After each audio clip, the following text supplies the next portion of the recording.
विकृत मानसिकतेचं दर्शन जे आहे ते नळदुर्गमध्ये आपल्याला पाहायला मिळालेलं आहे। मौलवी जो आहे तो मुलांना शिक्षणाचे धडे देणार आहे। तोच मौलवी जो आहे तो बसस्थानक परिसरात येतो, सार्वजनिक ठिकाणी येतो आणि सार्वजनिक ठिकाणी आल्यावर जिथं महिला आणि मुली बसलात त्या मुलींच्या शेजारीच अश्लील व्हिडिओ पाहत होता आणि जे युवक आहे त्या युवकांच्या लक्षात आल्यानंतर त्यांनी त्याचा व्हिडिओ शूट केला। त्या व्हिडिओ पोलीस स्टेशनला दिला आणि त्यानंतर त्याच्यावरती गुन्हा दाखल झालेला आहे। मात्र आसपास शेजारी महिला आहेत, आपण कुठल्या उद्देशाने व्हिडिओ पाहतो, कसा पाहतो, त्याच्यावरती गुन्हे जरी दाखल झालेले आहेत त्याच्यामध्ये पोस्कोसारखे गंभीर गुन्हे दाखल होणं गरजेचं होतं, मात्र ते गुन्हे दाखल झालेले नाही आहेत। पोलिसाला याबाबत विचारलं असता कोणी तक्रार जर दिली तर त्यावरती गुन्हे दाखल करू असं पोलीस प्रशासन सांगतंय। नेमकं काय घडलं होतं, आपल्यासोबत हे युवक आहेत, मला सांगा काय घडलं होतं, नेमकं काय प्रकार आहे सगळा? हा प्रकार लगेच 4 दिवस झाला घडत होता। काही मग आपले कॉलेजचे मुलाने आम्हाला फोन केला सकल हिंदू समाजाला की असा हा प्रकार स्टँडमध्ये घडा लागला आहे आणि तुम्ही या। मग आम्ही इथं आल्यानंतरनं त्याचा अगोदर व्हिडिओ केला आम्ही, मग त्याला पकडून पोलिसांच्या ताब्यात दिलं। नंतरनं पोलीस स्टेशनला गेल्यानंतरनं 2 दिवस होऊन गेल्यानंतर मग त्याच्यावर कारवाई झाली गेली। परत मग आमची एक एवढीच मागणी आहे की त्याला कठोर कारवाई झाली पाहिजे आणि त्याची चौकशी झाली पाहिजे। किती दिवसापासून तो इथे फिरत? आज त्यानं 4 दिवस झालं, 4 ते 8 दिवसापासून तो फिरत होता इथे। त्याच्या आपण म्हणजे वाचवर राहून सगळे हे करून त्याला पकडण्यात आलेलं आहे। मला सांगा स्थानिक म्हणून काय सगळ्या एकूण अपेक्षा असतात, कशी सुरक्षा असते बसस्थानकांमध्ये, तेवढं सुरक्षा मिळते का? सुरक्षा बाबतीत पोलीस स्टेशन काहीच आपल्याला सहकार्य मिळत नाही। आम्ही 2-3दा यादव साहेबाच्या कानाळे गाठलो, इथल्या पियाच्या कॉन्स्टेबल वाढवा, तर लव जिहाचे प्रकार वाढत आहेत, मुलीला सुरक्षा खूपच गंभीर आहे इथले विषय। परवाचा विषय शनिवारी झाले 2 तारखेचा विषय सांगायचा उद्देश म्हणला हा आहे की तो जो मौलवी आहे सतत 4 ते 5 दिवस झाला मुली शाळेत सुटत असेल तेव्हा येथून बसत होता आणि सेक्स व्हिडिओ, पोर्न व्हिडिओ हे दाखवत होता मुलीवर सतत। महिला वर्ग जिथं महिला वर्ग जास्त आहे तिथं बसत होतो। तुम्हाला महिलांनी काही तक्रार केली होती का संदर्भात? नाही, आम्ही सतत त्याच्या पाळतीवर होतो। ह्याला 4 दिवस झालं, त्या दिवशी भेटलं शनिवारी की याचं आम्ही पहिलं त्याला व्हिडिओ केला, नंतर पोलीस स्टेशनला कळवण्यात पोलीस गाडी इथं आली, त्याला आम्ही पोलीस स्टेशन नेलो। तो मौलवी आहे तो फरार झाला असं कळतं? हो, मौलवी आता तो माहिती अशी मिळाली की तो काल सोमवारी तो मुंबईला कुठं गेला असं कळालं। गंभीर गुन्हे दाखल होणं गरजेचं होतं, मात्र पोलिसांनी गंभीर गुन्हे दाखल केले नाहीत, काय मागणी असणार आहे तुमच्या आता याच्यामध्ये? आमची एवढीच मागणी आहे की पोलीस प्रशासनाला की त्याच्यावर गंभीर गुन्हे दाखल झाले पाहिजे आणि त्याची पूर्णपणे चौकशी झाली पाहिजे की तो काय करतो आणि काय नाही करतो। मदरसा शाळेमध्ये तो त्यांच्या मुलींना शिकवतो आहे, त्यांच्या लेकरांना शिकवतो आहे, त्यांच्यावर काय परिणाम होत असेल त्याची चौकशी झाली पाहिजे। हा विषय म्हणजे की हेच नाही की त्यांचा पण ह्याला धोका आहे, काय त्यांच्या बी समाजाला धोका आहे की त्यांनी कठोर कारवाई, त्यांची बी चौकशी करून त्याच्यावर कठोर कारवाई करावी। पोलीस जर बघितलं तर बसस्थानकाचा विषय काढला तर बसस्थानकात CCTV नसतात किंवा पोलीस चौकी नसते, काय मागणी असणार आहे नेमकी? आता मागणी एवढीच आहे की बसस्टँडमध्ये कॅमेरे बसवण्यात यावं, एवढीच महामंडळाला बी मागणी करत आपण। आपल्या म्हणजे मागणी स्टँडमध्ये एवढ्या खेड्यापाड्याची मुली वगैरे येतात, सगळे मुली येते तिथं बसतात करतात, छेडछाडचा प्रकार जास्त झालेला आहे इथे। टवळकी पोरं येणे बसणं एवढं, फक्त आता इथं पण कॅमेरे बसवणं एवढंच आमची अपेक्षा आहे। काय दुसरी तुमची मागणी असणार का? इथं आहे ना आमचं नवदुर्ग शहराला एक तर तालुका लेवल गाव आहे आमचं शहर आहे आणि ह्याला अटॅच 80 गाव आहेत आणि ते कॉलेज आहे, शाळा भरपूर इथं मुली वर्ग खेडेगावातले राहतात।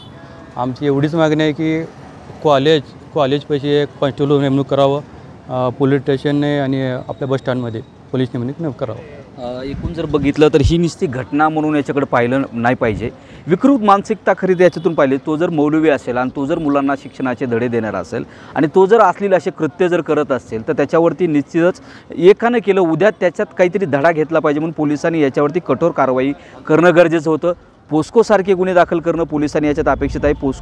पोलीस जर सांगत असेल तर आम्ही त्याच्यात सोमोटो गुन्हे काही दाखल केलेत, मात्र मला एक त्याच्या निमित्तानं सगळ्याची चर्चा केली जाते किंवा कायदेतज्ञाशी चर्चा केल्यानंतर पोलीस त्याच्यामध्ये पोस्कोचा गुन्हा देखील सुद्धा सोमोटो करू शकतात असं त्यांचं म्हणणं आहे। वस्तुस्थिती पोलीस आता सांगतात की कोणी जर फिर्याद दिली तर आम्ही त्याच्यात गंभीर गुन्हे वाढू, प्रकरण सगळी त्याची चौकशी करून त्यानंतर दाखल करू।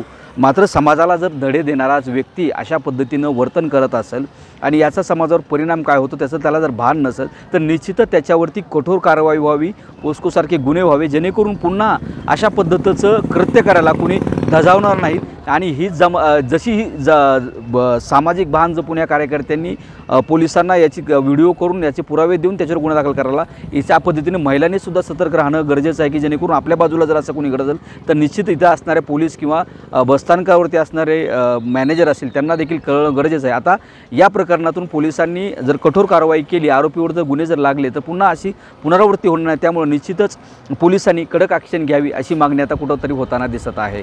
सागर जाधवसह बालाजी निरपण, न्यूज 18 लोकमत, नळदुर्ग. विकृत मानसिकतेचं दर्शन जे आहे ते नळदुर्ग बसस्थानकावरती आपल्याला पाहायला मिळालं. पेशानं मौलवी आहे, मात्र या मौलवीनं जे आहे ते अश्लील व्हिडिओ जे आहेत ते शाळकरी मुली आहेत, मागं महिला बसल्यात आणि तो व्हिडिओ पाहून तो व्हिडिओ पाहत होता. एक दिवस नाही तर तब्बल 5 दिवस तो जो मौलवी होता तो मौलवी या बसस्थानकाच्या परिसरात येत होता आणि बसस्थानकाच्या परिसरात आल्यावर त्याला नागरिकांनी याच्यावर लक्ष ठेवलं व त्याचे व्हिडिओ काढून त्याच्यावरती रीतसर गुन्हा दाखल केलेला आहे. विकृत मानसिकतेचं लक्षण आहे आणि आपल्यासोबत नागरिक आहेत. मला सांगा काय नेमकं घडलं होतं, काय प्रकार होता? 2 तारखेला शनिवार होता. त्याविषयी 1:15 तो मौलवी इनामदार नावाचा सतत 5 दिवस झाला तो बसस्टँडमध्ये बसत होता.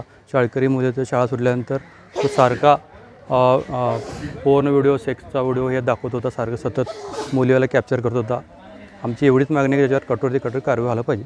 बरं, तुम्ही हा व्हिडिओ केलेला आहे, व्हिडिओ रेकॉर्ड केलेला आहे आणि त्याच्यामध्ये किती दिवसापासून तो सारखा सतत बसत होता? आम्हाला माहिती अशी मिळाली की आम्ही सापळात राहतलो होता की सतत तो एक ते सोमवार मंगळवारपासून शनिवारपासून त्याचा टार्गेट होता. ज्यावेळेस मुली सुटतील त्यावेळेस तो येऊन बसत होता त्या बसस्टँडमध्ये आणि मुलीला कॅप्चर करत होता.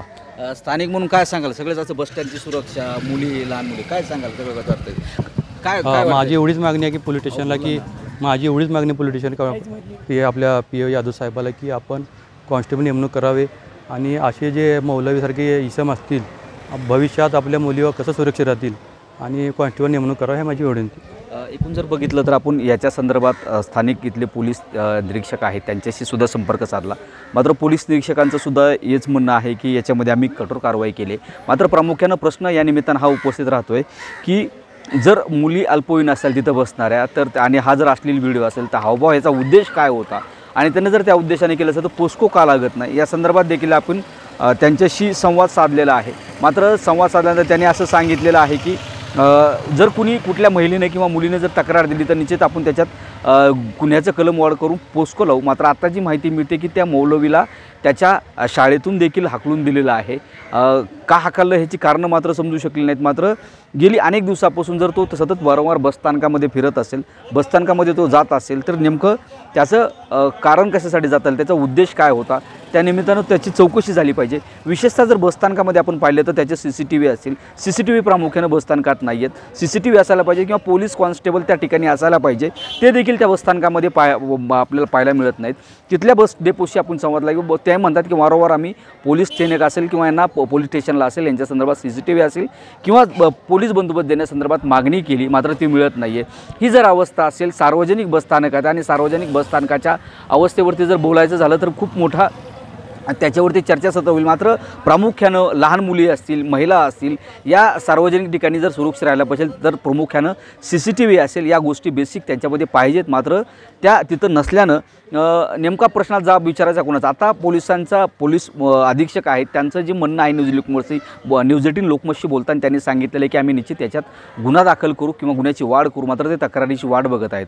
तक्रारी जर पोलीस वाट बघत आहेत, पोलीस सोमोटोसुद्धा याच्यामध्ये करू शकतात. मात्र पोस्कोसारख्या कायद्याला जर दाखल करून पोस्को अंतर्गत त्याच्यावर जर कारवाई झाली तर याला जरब बसून पुन्हा दुसऱ्या ठिकाणी जर कोणी याच्यात सारखं कृत्य करायला धजवणार नाही. त्याच्यामुळे पोलिसांनी याच्यात सक्त ॲक्शन घ्यायला पाहिजे आणि सामान्य नळदुर्गकरांचं सुद्धा तेच म्हणणं आहे की याच्यात पोलिसांनी कारवाई करायला पाहिजे.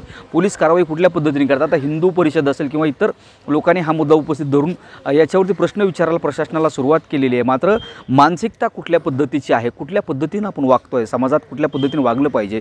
महिला जर स्थानिक ठिकाणी असतील, त्या ठिकाणी असतील तर त्या महिलांशी आपण वर्तन करताना सभ्यतेचं केलं पाहिजे. त्या मौलवीला तो शिक्षणाचे धडे देतो, त्याला हेच भान नसेल का, हाही देखील या प्रश्न या निमित्तानं उपस्थित झालेला आहे. आता पोलीस पोस्कोचं जरी सांगत असेल तर पोलिसांनी निश्चितपणे जर इतर ठिकाणी जर बचवायचं असेल तर मोठी कारवाई याच्यामध्ये पोस्कोसारखा गुन्हा दाखल करून जे आहे ते आरोपीला बेड्या ठोकल्या पाहिजेत आणि याच्यातून एक अद्दल आरोपीला घडवावी एवढीच अपेक्षा आपण या निमित्ताने व्यक्त करू शकतो आहे.